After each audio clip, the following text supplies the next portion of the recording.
com o desembargador Antônio Carlos Esteves e João Batista Damasceno. Estamos entrevistando a socióloga Julita Lengruber. Julita, está nos jornais, está aí quente, a notícia está fervendo. Um promotor de justiça, ao receber uma adolescente de 14 anos que havia sido vítima de um estupro praticado pelo pai, a família suscitou dúvidas sobre a veracidade desse fato. A menina foi coagida a desmentir que tinha sido o pai, e o promotor usou de termos absolutamente descabidos, desrespeitosos, está na mídia, dizendo que a menina já era isso, era aquilo, e que abria as pernas para todo mundo e que não tinha responsabilidade para cuidar do filho. Posteriormente, verificou-se que o exame de DNA, que a criança era filho efetivamente do pai. Essa história está aí. Isso que você está falando sobre a audiência de custódia demonstra o despreparo, a falta de cuidado, a falta de respeito de alguns promotores, de alguns magistrados, no zelo, no cuidado com o cidadão que comete infrações, como todos nós somos capazes de cometer. Eu queria que você dissesse, vai ser publicado esse estudo, essa pesquisa sobre as audiências de custódia no Rio de Janeiro, Júlio? Exatamente, Ciro. Nós estamos fechando o relatório por esses dias. Esse relatório vai ser divulgado, vai ser publicado. Inclusive, nesse relatório, Ciro, a gente mostra que brancos são proporcionalmente muito mais liberados do que negros na audiência de custódia. E mais bem tratados, certamente. Não, é impressionante, né? Então, só para terminar o raciocínio, quer dizer, o que eu estava falando antes, o que a gente observou, né? Quer dizer, numa audiência de custódia, quer dizer, num momento em que apenas está sendo decidido se o cara vai ser mantido em privado da liberdade ou não, o juiz não tem o cuidado, né, de explicar a esse sujeito o que está acontecendo, porque naturalmente essas pessoas acreditam que se vão estar diante de um juiz é porque o juiz vai decidir a vida dela, né? Se ela é culpada, se ela é inocente, afinal de contas, o que vai acontecer, né, no dia seguinte com ela. Mas as audiências de custódia são apenas, né, para verificar a legalidade da prisão. Só que as pessoas não entendem isso, e os juízes não têm sensibilidade, né? E a gente vê que, principalmente, né, isso a gente levantou já num outro estudo, em que a gente estudou a questão da lei das cautelares, que são as alternativas à prisão provisória, né? Quer dizer, há uma rejeição muito grande àquele indivíduo, por exemplo, que é acusado de tráfico de drogas. Quer dizer, como se, sabe, aquele é o demônio, aquele é o responsável pela insegurança isso que eu queria te perguntar. De todos. Nesse estudo, eu tenho observado pontualmente, não é nenhum estudo, o juiz decretando prisão preventiva em casos em que, se o réu dissesse, olha, faz o seguinte, eu abdico de contraditório, ampla defesa, o julgamento, me dá a sentença condenatória pela pena máxima, né? E aí, nessas circunstâncias, sairia andando, porque não caberia, né, o encarceramento, não caberia o regime fechado. E aí, um exemplo que eu dei aqui no intervalo foi daquela mulher que tentou levar uma criança para o Rio Grande do Sul. A pena máxima ali seria 2 anos, como foi tentado, ficaria por 1 ano e pouco. Portanto, ela não poderia ser encarcerada, ser condenada, né, de plano, né, pela pena máxima. E aí, né, ainda assim teve a prisão preventiva decretada. E quem decretou foi uma colega minha, até brinquei com ela depois, disse que ela estava no dia de maldade. Eu fui ver a decisão não tinha fundamento jurídico. Tinha um monte de lugar comum, de moralismo, né, de lição de moral, uma pessoa como se o juiz, né, tivesse esse papel. Você vê isso também, a gente vê assim, os negros são mais encarcerados, né, do que brancos. Os brancos são mais liberados na audiência de custódia. Desse estudo que você chegou a fazer, você chegou a ver isso, assim, a falta de referência jurídica das decisões e o maior senso comum uma maior fundamentação no poder tradicional, né, no moralismo, né, um negócio até meio um negócio meio messiânico que o juiz assume. Você chegou a ver isso, né? Deixa eu tomar carona na pergunta. Ele gosta de suavizar as perguntas. Eu estou tentando, mas hoje eu não estou ouvinte, eu não estou tendo o menor sucesso. Não adianta. Mas eu queria ressalvar aqui um problema técnico, né? Importante, porque nós estamos falando basicamente sobre segurança, mas o problema não é de segurança, o problema tem raízes sociológicas anteriores, né? Até da formação do nosso povo, e eu recomendo a quem tiver paciência ler o artigo que o Centro de Estudos do Tribunal de Justiça publicou referente ao caso daquela torcedora gremista que explodiu lá no seu ódio sociológico contra os inferiores, né? Chamando de macaco e tal. O Centro de Estudos abordou o problema não com aquela pontualidade, não com aquela especificidade, mas abordou o problema com aspectos sociológicos, porque a segurança... E a minha pergunta, você não deixou a Julita responder, você está enrolando, você não quer que ela trate do tema complicado, espinhoso, que é como tem funcionado o judiciário no Brasil e no Rio de Janeiro, onde nós trabalhamos. Não, a minha intenção não foi essa. Não, tipo a minha intenção... Seu papel de moderador... Tá certo. Está botando panos quentes lá. Mas eu precisava desse aspecto, até porque é científico. E o nosso ouvinte, ao contrário do que a gente pensa, por ser geralmente pessoa que vem do povo, e que está entrevistada, eles podem ter o discernimento de qualquer um de nós. Professora. Essa questão é muito interessante, quer dizer, é claro que tudo você vai fazer uma análise dessa, quer dizer, há questões que obviamente são questões sociológicas, são questões culturais, quer dizer, os juízes têm esse comportamento, isso não acontece por obra e graça do Espírito Santo, né? É claro que juízes, promotores, né, têm um tipo de comportamento que no fundo é o tipo de comportamento que a elite quer que eles tenham, né? E, na verdade, juízes e promotores nesse país, né, fazem parte dessa elite. A gente fez um levantamento, por exemplo, outra coisa, Ciro, que a gente vai divulgar muito em breve, nós fizemos um perfil do Ministério Público no Brasil. Nós atualizamos um trabalho de 20 anos atrás da Maria Tereza Sadek, professora da USP.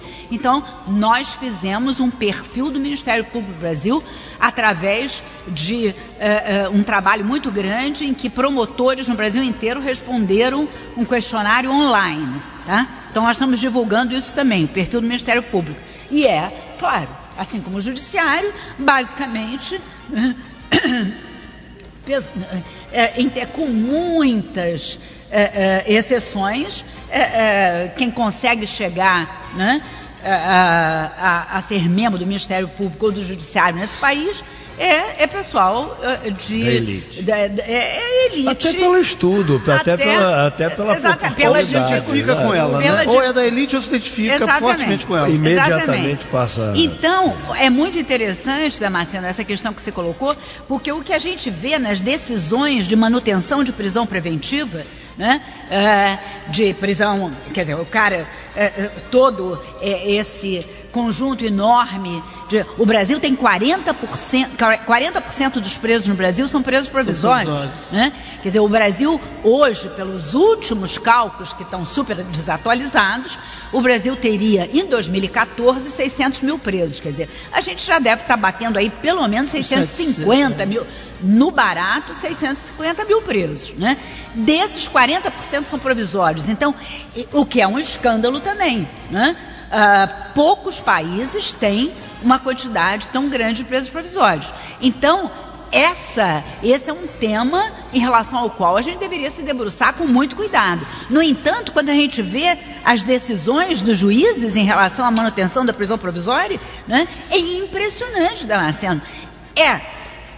Precisamos fazer isso para manter a segurança pública, em nome da segurança pública, e o que é muito interessante, porque a lei não exige isso, em geral, o juiz não libera o sujeito na audiência de custódia ou, enfim, quando não é audiência de custódia, se for uma audiência de instrução ou julgamento, se a coisa foi pelo rito normal, né? Simplesmente porque o cara não tinha documento. Mas esses caras são basicamente... A polícia no Rio investiga muito pouco, né? 90% das pessoas presas no Rio são presas em flagrante. Elas são presas em flagrante, são pobres, estão no meio da rua, em geral estão sem documento. Julita, nós vencemos um negócio desse em 2008, quando fizemos a eleição do preso no Nova Iguaçu. Metade dos presos, eram 400 presos na delegacia, na 52DP, metade não tinha documento. E o juiz eleitoral, eu que estava organizando o negócio, mas tinha o juiz, né, que era o juiz do centro da cidade, eu era o juiz de outra zona eleitoral. Ele não permitiu o alistamento eleitoral da metade dos presos, porque eles não tinham documentos. E eu virei para ele e disse, olha, as pessoas estão presas, o José aqui está preso, né, porque dizem que ele é o José. Né? Se ele pode ser privado da liberdade... Por ser, né, o José? Por ser o José, por que ele não pode votar? Né? Não pode se alistar como José. Ele falou assim, Damasceno, eu não vou filosofar. E ponto. Metade dos presos provisórios, né, que estavam na delegacia da 52DP de Nova Iguaçu em 2008, não puderam se alistar, né, porque o juiz não aceitou a folha, né, com a qual ele estava preso como suficiente para identificá-lo como sendo aquela pessoa. Eu não quero, Julita, perder essa oportunidade de fazer mais uma provocação, porque você é uma socióloga. E eu, na semana passada, eu dei uma decisão que eu queria que você apreciasse, que é o seguinte: a Organização Internacional do Trabalho diz que as piores formas de exploração do trabalho infantil são a prostituição infantil e o trabalho no tráfico de entorpecentes. Então, eu desenvolvi, com base nesta norma constitucional, porque o Brasil é signatário desse tratado internacional, logo é direito fundamental, eu desenvolvi a tese de que, se o adolescente é vítima, logo ele não pode ser autor de ato infracional vinculado ao tráfico de drogas. Quando eu prolatei essa minha decisão, que evidentemente ficou vencida na minha Câmara, a 7ª Câmara Criminal, os meus colegas, não sei se para me ofender ou para me elogiar, disseram que o meu voto parecia mais um voto de sociólogo. Daí a minha pergunta a você. Eu procurei fundamentar na Constituição e nos tratados internacionais. Não tinha lido nenhum manual de sociologia. Mas como você é socióloga, eu queria que você analisasse sob o prisma sociológico. É um voto sociológico? Você está sendo injusto, porque eles poderiam dizer que você era filósofo. Você está sendo injusto. Não, mas eu quero aproveitar a socióloga aqui. Eu quero que ela aprove ou me reprove. O outro lá é filósofo. Ciro, eu li sobre, enfim... saiu matéria no jornal sobre essa tua decisão, né? E a tua decisão é, antes de tudo, constitucional, né? Porque, afinal de contas, esse país, né, não cumpre minimamente suas obrigações com essa parcela da população.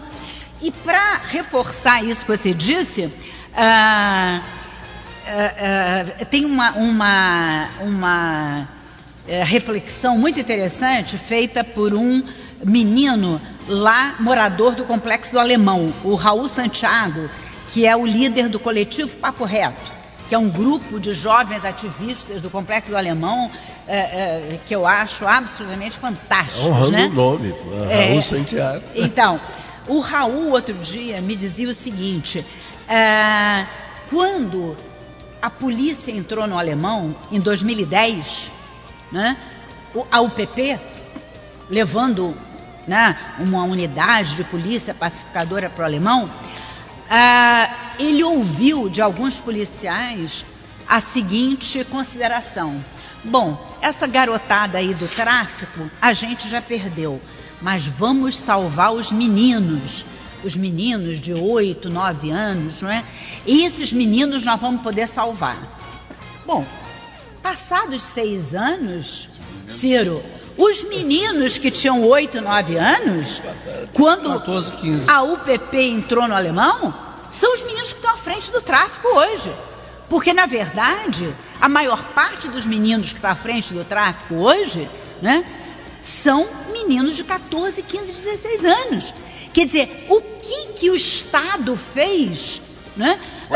Os policiais, sabe, que a gente não pode responsabilizar a polícia por isso, né?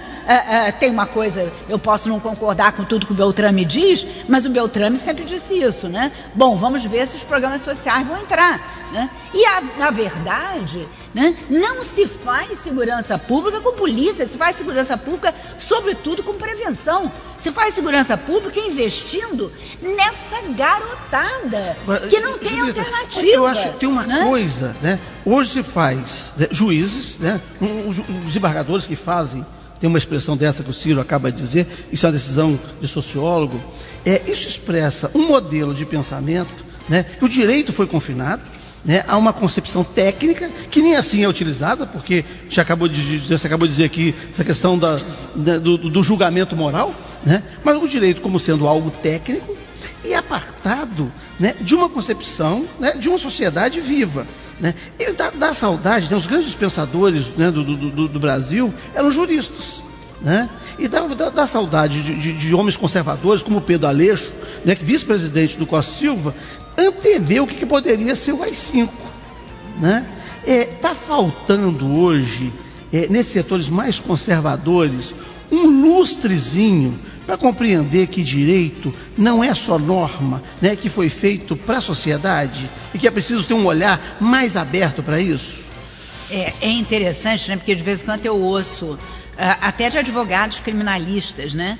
É uma reflexão mais ou menos nesse sentido, que eles têm saudades do tempo em que havia advogados criminalistas absolutamente conservadores, que não escondiam, né, suas preferências políticas, mas que, em termos legais, eram sofisticados, conseguiam perceber as nuances da lei, né? Infelizmente, a gente, até na área da economia, por exemplo, já teve grandes economistas, Maria Henrique Simons era um deles. Você podia dizer, bom, o cara é conservador, o cara é um cara de direita, mas o cara era um clássico, o cara era um cara respeitável, né? E a gente realmente está perdendo isso no Brasil, né? Infelizmente, hoje, né, a direita é uma direita que a gente não consegue minimamente ter, né, algum respeito, porque, enfim. Mas eu queria, sabe, Damasceno, aproveitar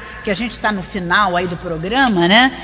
Eu queria voltar para a questão das drogas, Ciro, porque eu acho que, sabe, essa é a questão, para mim, central no Brasil hoje. Encarceramento de mulheres, né? Você tem visto? 67% das mulheres presas no Brasil estão presas por tráfico de drogas. 67%. Né? Quer dizer, isso é um escândalo. E você vai ver, as mulheres em geral são mulheres que foram presas com pequenas quantidades de droga, frequentemente porque estavam levando drogas para um parente que estava preso, né? Essa é outra tragédia no Brasil, né? Então, a mulher em geral, nessa estrutura do tráfico de drogas, ela ocupa posições muito subalternas, né? Então, ela não tem nenhuma importância na estrutura do tráfico de drogas nesse país. No entanto, 67% das mulheres presas hoje estão presas por tráfico de drogas.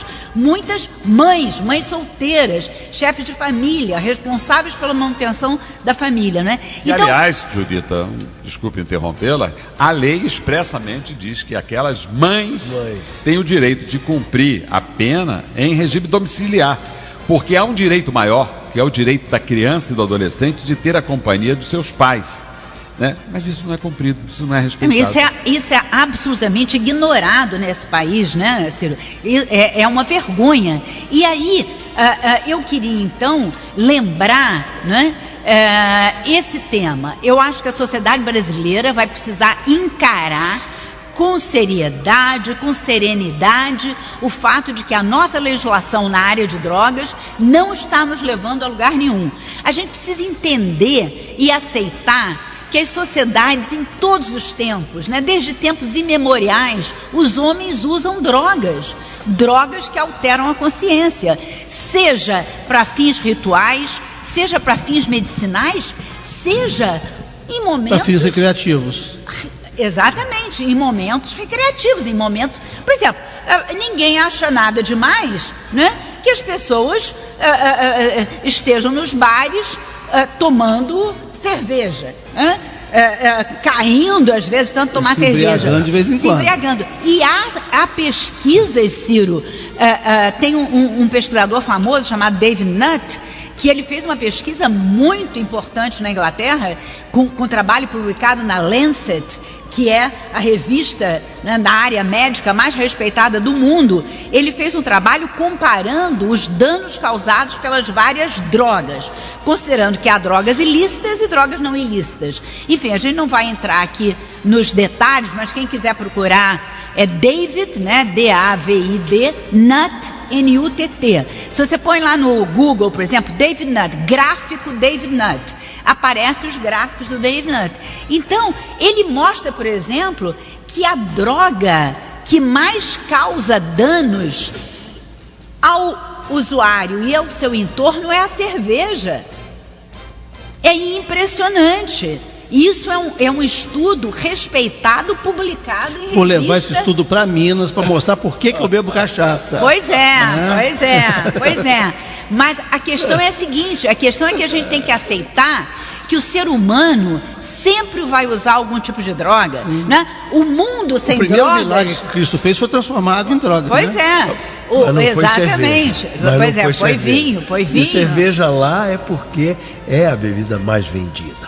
Sem dúvida nenhuma. O inglês não toma nem uísque nem vinho. E Esteves, eu vou te dizer mais, o David Nutt, ele era o cara que pensava a política de drogas na Inglaterra. Depois que ele fez esse estudo, ele foi detonado, ele foi exonerado. Por quê? Porque a indústria da cerveja é muito poderosa na Inglaterra. Então, como é que alguém vai dizer que a droga que causa mais dano é a cerveja? Mais droga do que heroína, cocaína, entendeu? Considerando, né, o volume, considerando os impactos às pessoas que estão próximas, né?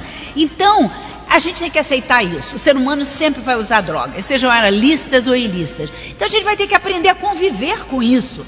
Então a política de drogas deve ser uma política voltada para a questão da saúde e não para a questão da repressão. E o porquê das pessoas são levadas ao uso imoderado, né? Exatamente. Eu acho que tem algo que antecede o uso. Eu brinquei essa coisa da cachaça, efetivamente eu sou cachaceiro, né? Eu tenho uma coleção de cachaça, bebo cachaça com meus amigos, bebo também vinho e cerveja, né? Mas gosto de cachaça, gosto do... E aí os meus amigos implicam com isso. Você, né? Por que você não bebe uísque? Assim? Eu não gosto de uísque, né? Eu gosto de cachaça.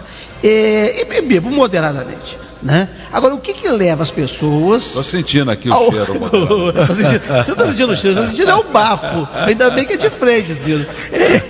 Mas o que leva as pessoas ao uso imoderado? Né? Que aí é uma questão que antecede. Numa sociedade que talvez produza a infelicidade, leva algumas pessoas à busca, talvez, da fuga ou da felicidade. Exatamente. Essa que é a questão. Damasceno, essa é uma questão central. Veja só, quer dizer, em vez de a gente se preocupar, né, com o uso de drogas, a gente devia se preocupar com o abuso de drogas, né? Porque é isso que é realmente uma questão de saúde pública. Julita, isso é importante para o nosso ouvinte. O nosso ouvinte, às vezes, entender. Porque isso é a minha preocupação. A gente está aqui fazendo uma apologia das drogas, da liberação das drogas. Então, para que os ouvintes entendam, como conviver com essa liberdade na, digamos, legalização das drogas? Qual é a proposta? Bom, em primeiro lugar, as drogas já estão liberadas hoje, né? Quer dizer, como eu mesmo falei, se hoje qualquer um de nós, né, basta pegar um telefone aí de um disco delivery drogas, qualquer um de nós pode comprar a droga que quiser e usar da forma que quiser. Você então, da elite, porque aquele que usa droga lá na favela, esse vai preso. Ele vai preso, claro, porque ele vai na boca, ele vai preso. Evidente, mas por isso que eu comecei aqui o programa dizendo, né, que a guerra às drogas é uma guerra feita contra os pobres e os favelados.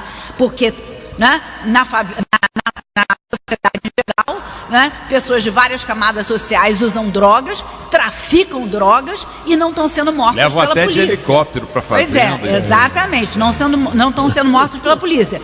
Mas então, quer dizer, o que eu acho é que a gente tem que pensar, não é, Damasceno, nessa questão, quer dizer, do abuso e ver isso realmente como uma questão de saúde pública.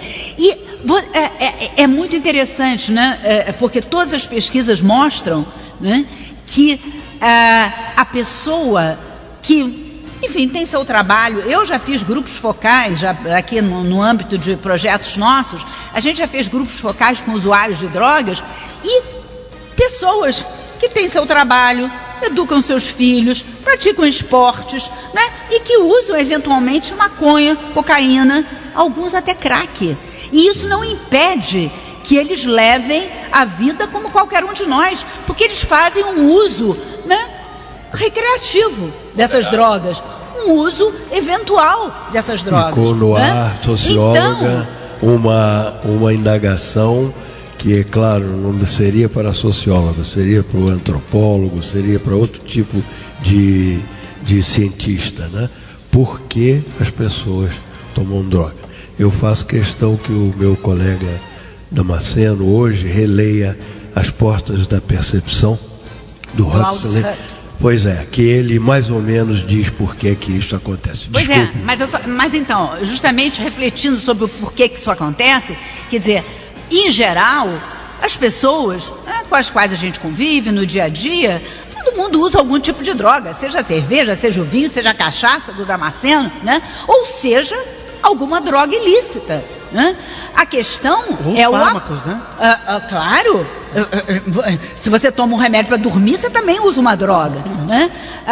Então a questão é até que ponto essa pessoa faz uso recreacional de drogas, e isso não tem impacto no seu cotidiano, né? A partir do momento em que realmente há um abuso, que isso se torna realmente uma dependência química, aí a saúde deve intervir. Quer dizer, é só aí que a política pública tem que começar a se movimentar, né? E a gente vê, né? Eu já visitei mais de uma vez o programa Braços Abertos lá em São Paulo, né? Que é o único programa decente no Brasil para lidar com dependência química de população de baixa renda, né? Então é aquela área chamada de Cracolândia, perto da Estação da Luz em São Paulo, que é o programa de Braços Abertos, né? É impressionante, Ciro, porque eles conseguiram, com um programa, né, que está lidando com gente que tem dependência química séria, né? Mas é um programa que traz o dependente químico para perto sem obrigar a abstinência, né? Então as pessoas, para entrar no programa, que eles podem eventualmente ter um trabalho, eles podem eventualmente ter um lugar para morar, né? Em vez de ficar na rua, né? Como essas cracolândias que existem em vários cantos do país. Então o programa de Braços Abertos, ele oferece ao dependente químico, em geral o usuário de crack, essa possibilidade.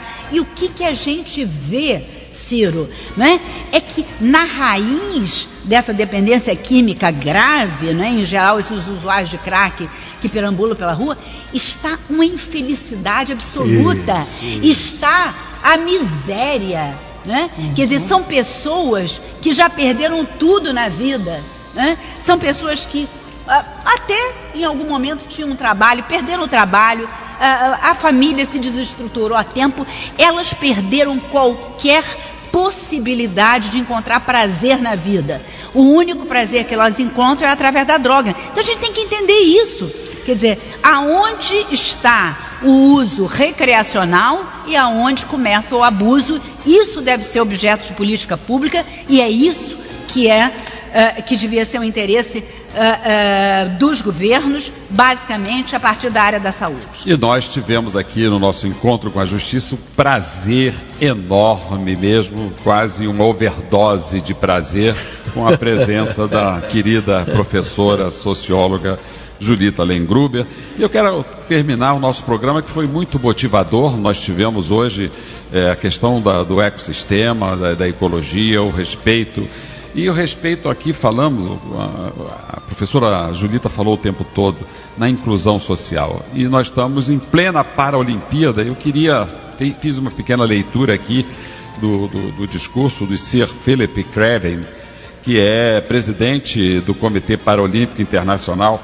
E esse Comitê Paralímpico é justamente um exemplo que nós devemos seguir, no sentido de que o Rio de Janeiro está tendo a possibilidade de valorizar aquelas pessoas que nós excluímos do nosso dia a dia, que são os deficientes físicos, que são os deficientes sociais, que são os deficientes em razão dessa infelicidade pelo uso das drogas, e que esses jogos sejam um evento transformador na nossa sociedade e um começo de um processo, diz muito bem o presidente do Comitê Paralímpico, para tornar as sociedades do Brasil, nesse momento triste, como o Papa Francisco falou que nós estamos vivendo, né, e a América do Sul mais igualitário para todos. Um bom final de semana para todos.